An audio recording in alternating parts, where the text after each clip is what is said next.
Otep à tous, bien-aimés frères et sœurs. Un grand terroriste est tombé à Tezawaten. Un grand. Parmi les grands. Il y en a encore un qui est en train de courir. Liad Agali, l'Algérien. Mais Abou Hamza, là, je pense qu'il était aussi algérien.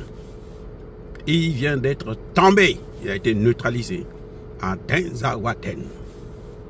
Et ça fait trembler l'OTAN et l'Algérie même. Au point où ils sont en train de voir comment il faut faire à partir des Nations Unies, avoir l'autorisation d'intervenir comme ils ont fait en Libye pour aller détruire encore le Mali. Ils pensent que l'Afrique, c'est leur lieu de distraction. C'est incroyable. Et les Arabes, il faut faire attention avec eux. Je comprends, aujourd'hui nous avons le maréchal Haftar qui est avec nous. C'est vrai. Bon, jusqu'à quand? L'Algérie aussi était comme ça. Les Arabes ils sont toujours et toujours comme ça. Oui. Maintenant, les Algériens, là, quand vous voyez même sur Afrique Média et autres qui disaient, qui parlaient, ils n'ont qu'à venir parler encore. Je vous garantis, les gars, à Tezawaten, le fait même que le président Assimi Goïta ait fait le déplacement. Vous savez, le président Assimi Goïta s'est déplacé, il est allé sur le terrain. C'est le lendemain que, quelques jours plus tard, que Abou Hamza là, a été neutralisé. Hein. Vous savez pourquoi? Parce que Assimi Goïta est sincère. Il est sincère avec lui-même, il est sincère avec le Dieu qui lui a confié une mission, une lourde mission. Et quand il fait le déplacement comme ça, là, il apporte une certaine bénédiction à l'armée malienne. Ça, là, nous sommes dans la très grande spiritualité. Ça, ce n'est plus les petits jeux là. Je ne sais pas si lui-même, Assimi Goïta, a compris le jeu. Quand Assimi Goïta quitte Bamako, il descend à Tezawaten, là où les Algériens et les groupes terroristes formés par l'Occident, à commencer par les États-Unis, la France et toutes les autres puissances occidentales, sont en train de vouloir déstabiliser. Lorsqu'ils arrivent comme ça, là, c'est-à-dire que, spirituellement parlant, il y a tout un vent, toute une lumière qui apparaît. C'est-à-dire que, puisque Assimi Goïta est sincère, il veut régler le problème. Assimi Goïta n'est pas ce genre de président que vous avez en Afrique centrale, là, qui sont là au pouvoir, qui pensent que le pouvoir c'est un jeu, c'est une balade. Hein? Ils sont là, ils sont contents quand on les voit, on leur déroule le tapis rouge, les gens les acclament, ils sont contents. Mais le pouvoir, c'est pas ça. C'est pas ça, les gars. Des gens comme ça, ils sont vides. Quand vous avez un président comme ça, là, comme ceux que vous voyez en Afrique centrale, là, hein, je ne vais pas citer les noms aujourd'hui, mais vous le savez très bien. Ceux qui pensent que, bon, quand il finit là, il faut que son fils le remplace, ou sa nièce, son oncle, son neveu, son qui le remplace. C'est une affaire de famille. Ça, là, il n'y a pas de bénédiction, les gars. Il n'y a pas de bénédiction. Même quand il parle, là, c'est une parole matérielle seulement. Alors qu'Assimi Goïta, quand il parle, il y a un aspect métaphysique. Et c'est cet aspect-là, quand il se déplace à Tezawaten, c'est l'aspect métaphysique qui rentre en jeu. Même sans que lui-même il ne parle, sans que les gens ne puissent dire quoi que ce soit.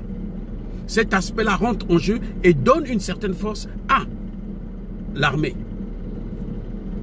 Et oui, c'est-à-dire que c'est pas n'importe quoi. C'est-à-dire que le déplacement que Assimi Goïta a fait à Tezawaten, en pleine crise, c'est pas la rigolade. Et aujourd'hui, les Algériens, on les a vus, les Algériens traverser, hein, et nombreux sont morts, on ne le dit pas. C'est pour ça que vous entendez dire qu'on est en train de tuer des populations civiles. Parce qu'en fait, ce sont des militaires algériens qui se confondent avec les terroristes. ils mettent les tenues des terroristes pour qu'on ne dise pas que c'est l'armée algérienne. Et ils se font massacrer là-bas. Voilà l'enjeu. Les civils dont ils parlent, ce sont les militaires algériens en tenue de terroristes. Ce sont eux qui sont en train de faire la pluie et le beau temps, qui sont en train de tuer des populations civiles. Et quand ils se font massacrer, eh ben, leur gouvernement vient au secours. Vous voyez? Donc quand Assimi Goïta a fait ce déplacement, c'était vraiment quelque chose de très important. De très important.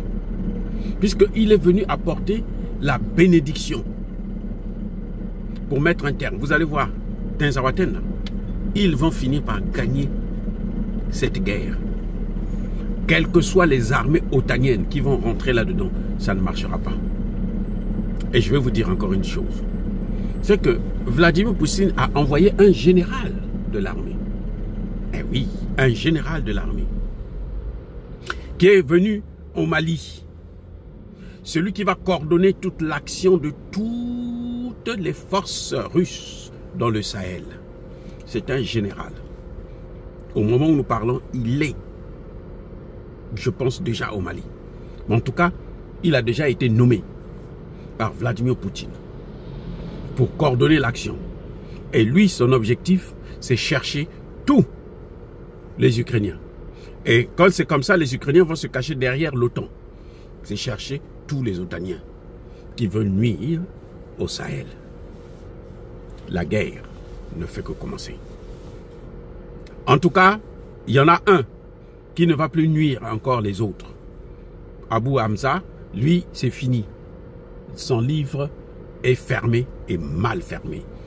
Parce que il va marquer l'histoire de l'être humain dans le mauvais sens. Son livre va brûler avec lui en enfer. Dire cela, c'est inciter à la haine ou à la violence. Non. Yabakulerve, Yamalebe. Encore une fois de plus, bien aimés frères et sœurs, je persiste et je signe. Soyez bénis, abondamment bénis par le Dieu des Kémites et par nos ancêtres angélisés. Mais que tous ceux qui persécutent le continent africain le pillent et le déstabilisent, qu'ils soient noirs, blancs, chinois, arabes, juifs, indiens ou qui qu'ils soient punis, maudits, foudroyés, neutralisés, écrasés, effacés par le Dieu des Kémites et par nos ancêtres angélisés. Vive l'Afrique éternelle, j'ai dit et j'assume.